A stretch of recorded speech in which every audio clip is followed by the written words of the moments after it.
and they have many roles. I'm the editor of a magazine. This is the magazine. It's called the Annals of Improbable Research.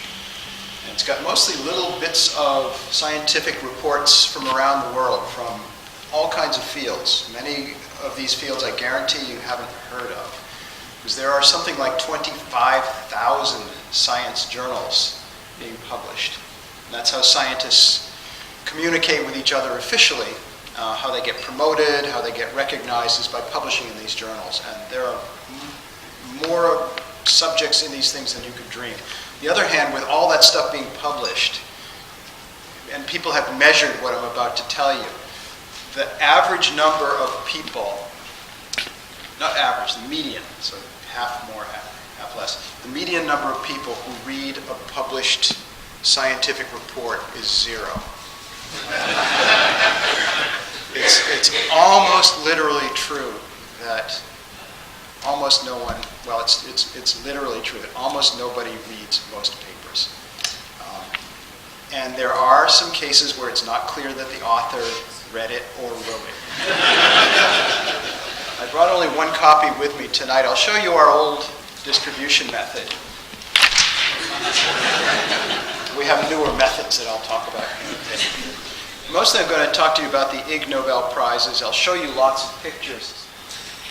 That's what we're talking about.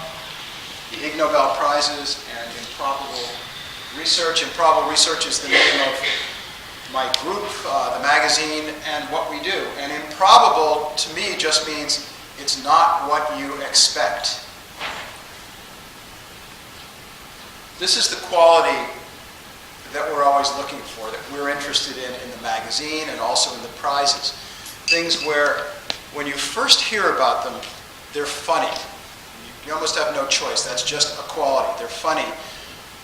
But they also have a second quality, that a week later, they're still rattling around in your head.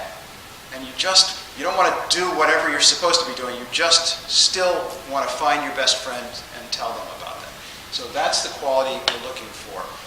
Every year since 1991, we've chosen 10 things, 10 people or 10 teams who did these things that have this quality, and we give them Ig Nobel Prizes.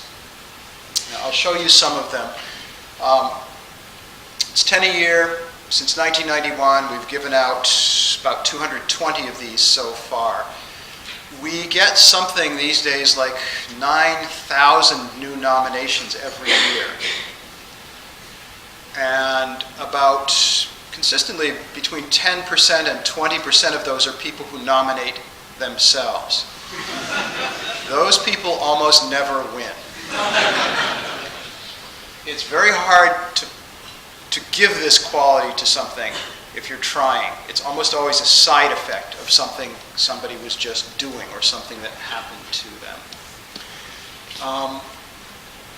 It's probably important that you know, when we choose somebody to receive an Ig Nobel Prize, in most cases we get in touch with them very quietly and we offer them the prize.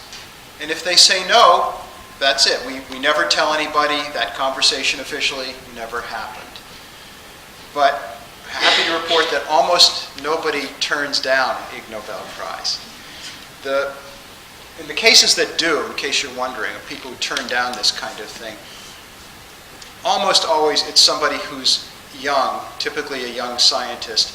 They happen to have a supervisor who doesn't like them.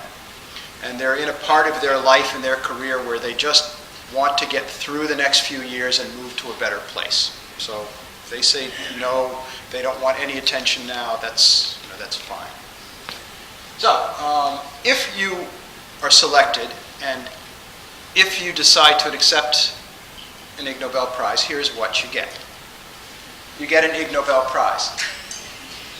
It's a different design every year. These are always handmade. They're always made from extremely cheap materials. You also receive a piece of paper.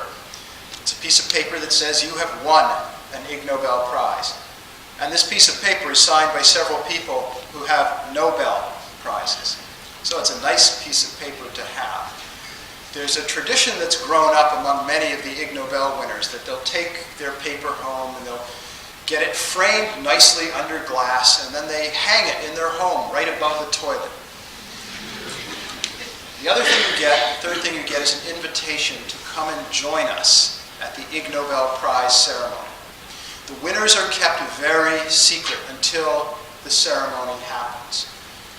The ceremony happens in that building. It's called Sanders Theater. It's on the campus of Harvard University in the U.S. Harvard is the oldest university in North America, in all the Americas.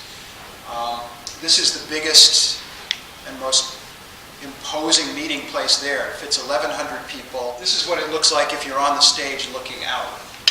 It's a nice old theater. It fits a lot more. It feels small, but it fits a lot of people. That's me in the hat over there.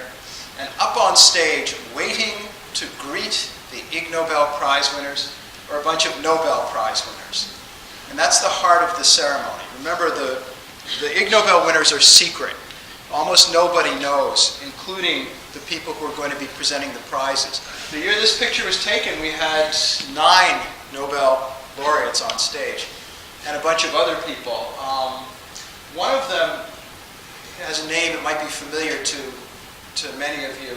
The older man in the back on the right with the white hair is Benoit Mandelbrot. He's the guy who invented a mathematical concept called fractals. And he was part of our show a bunch of times.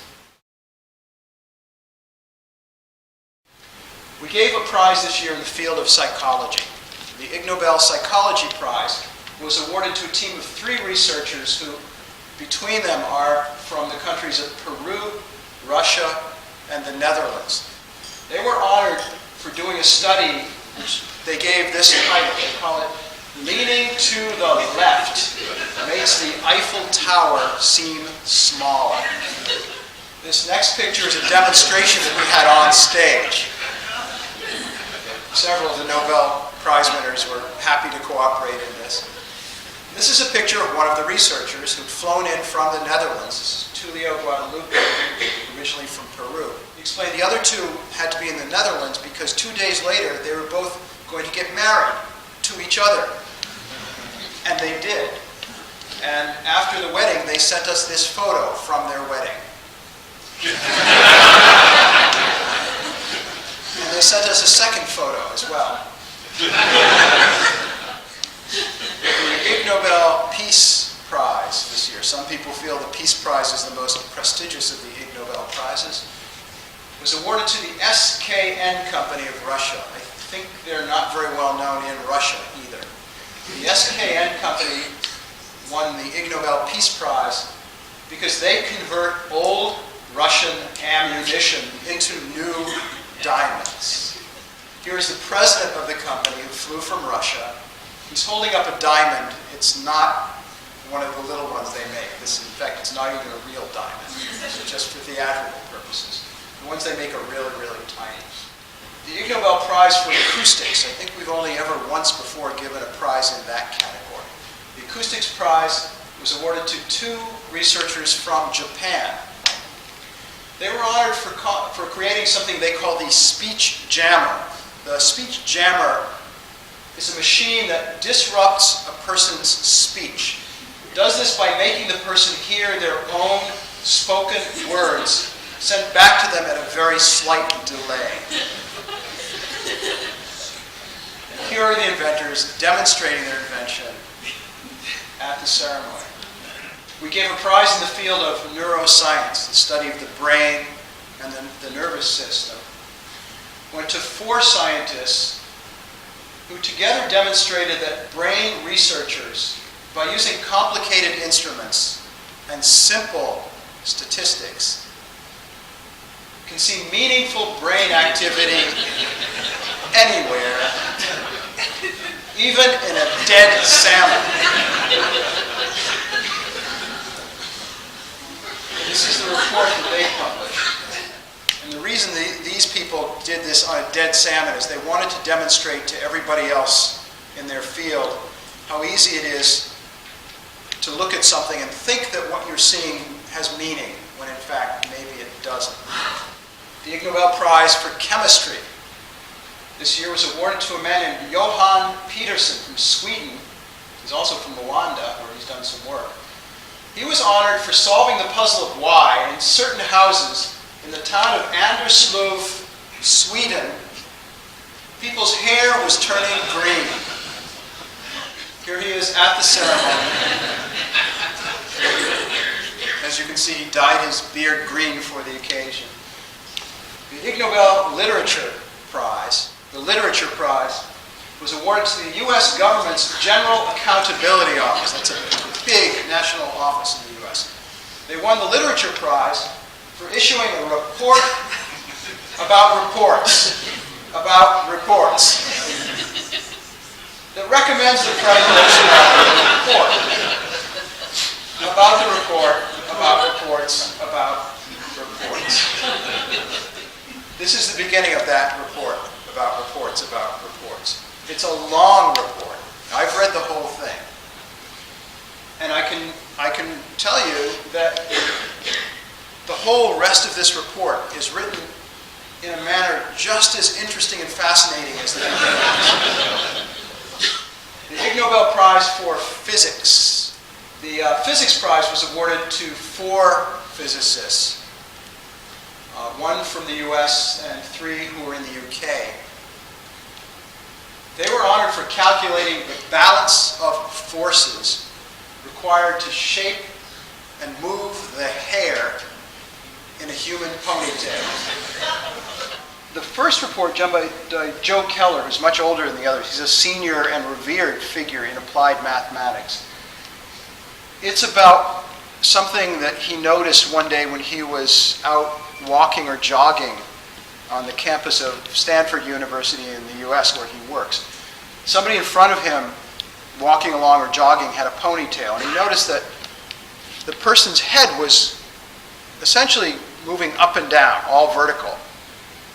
But the ponytail wasn't moving up and down, it was moving, swinging side to side. And he started to wonder, how does that work? How does this vertical motion translate always, almost always, into horizontal motion?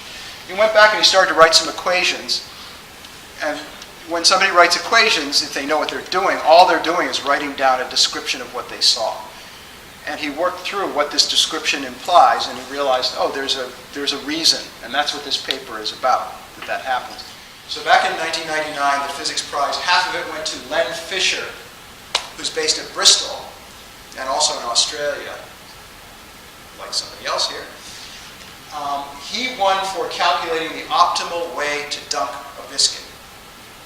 If you're not sure what that is, go talk to Len or look up he's written a book about it since. And the other half of the prize that year went to, should have gone to, 2 physicists, Jean-Marc van den Broek and Joseph Keller. What they did was calculate how to make a teapot spout that does not drip. As far as we know, no one has actually built one. But mathematically, it's now clear how you could go about doing that if you wanted to. See, the Ig Nobel Prize for Fluid Dynamics. I think it's the first time we've given a prize in that field. Went to 2 scientists, Ruslan Krechetnikov and Hans Meyer, for studying the dynamics of liquid sloshing. Liquid sloshing is a technical term in one branch of physics. They studied the dynamics of liquid sloshing. In particular, they studied what happens when a person walks while carrying a cup of coffee. They published this report called Walking with Coffee, Why Does It Spill? Chris is getting a cup, or somebody's getting a cup of liquid. Is there somebody who wouldn't mind volunteering to just do a quick demonstration? You probably won't get killed or even harmed. Yeah, come on up. If you could tuck that book under your right elbow. And hey, could you bring that coffee up here quickly? I spilt it once. The Ig Nobel Prize for Anatomy, study of body parts, was awarded to Frans de Waal and Jennifer Picorni. Some of you may know the name Frans de Waal. He studies monkeys and apes and all kinds of interesting animals, and is quite famous for that. They won the Ig Nobel Prize for discovering that chimpanzees can identify other chimpanzees individually from seeing photographs of their rear ends. This is the paper they published called Faces and Behinds, Chimpanzee Sex Perception. Those are two photos they gave us. One is a photo of the face of a chimpanzee. The other is the photograph of the rear end of a chimpanzee. I believe it's the same one, but I'm not sure. The next photo is different. It's a photo of the two scientists at the Ig Nobel ceremony giving their acceptance speech. I apologize, I have only this one photograph of them. I'm showing you only a photograph of the scientists' faces. And finally, the Ig Nobel Prize for Medicine was awarded to two doctors from France. The citation is, these doctors won the Ig Nobel Prize for Medicine for advising other doctors who perform colonoscopies how to minimize the chance that their patients will explode.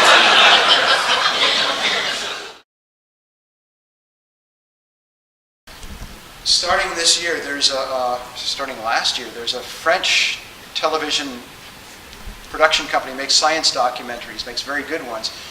And they're making a series of documentaries about the Ig Nobel Prize winners. The first one has already been made. It was broadcast on French public TV a couple of months ago.